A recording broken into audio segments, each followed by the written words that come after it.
Well, hello. Welcome back to another exciting edition of Coffee with Steven. So, this week's blog is entitled New York Rifle and Pistol Association.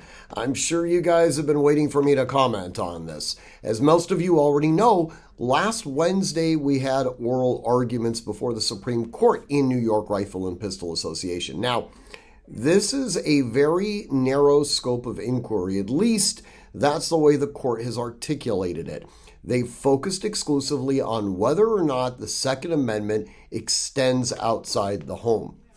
Now, there's been a lot of pontification by colleagues of mine that are in the Second Amendment bar. A lot of people believe that this case is going to end up being some sort of vehicle where the court is going to articulate that when analyzing a statute that purportedly affects the Second Amendment, you need to use what we call strict scrutiny analysis. And we can get into more on that in later conversations. I don't really think that based on what the court has done and how they are sort of comported themselves during the oral arguments, that we are going to in fact get a strict scrutiny required analysis. Now, I just had lunch a couple of hours ago with one of my colleagues that's in the Second Amendment legal community.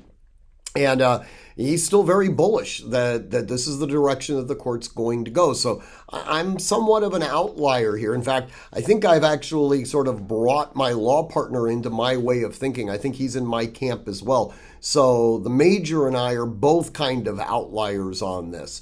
We are going to get a good ruling. I mean, don't make any misunderstanding about that. I believe that we're going to wind up getting a majority ruling that says, yes, the Second Amendment exists outside the home, and people have to be able to exercise that right. Now, I think that they're going to probably demand that states follow one of basically three regimes. Either one, they become constitutional carry. Two, they retain their licensing policies through the CCW. However, they eliminate the good cause requirement. Essentially, they become shall issue. Or three, they allow open carry. All right, there has to be some method for people to be able to carry outside their home. Now, what does concern me, there was a lot of questioning oriented towards this, are on what we call sensitive places. It's not outside the scope of possibility that states like California might say, well, every public location that has more than two people at any given time, that has now become a sensitive location. So we'll have to wait and see how this fleshes itself out. Definitely read the blog. I think you'll probably find it interesting this week. For those of you who are interested, Wednesday night, we are going to be doing another Drinks with the Major and the Captain. Major Taramina and myself will be in my backyard, drinking whiskey, smoking cigars, generally becoming inebriated, and pontificating on the oral arguments that we've listened to.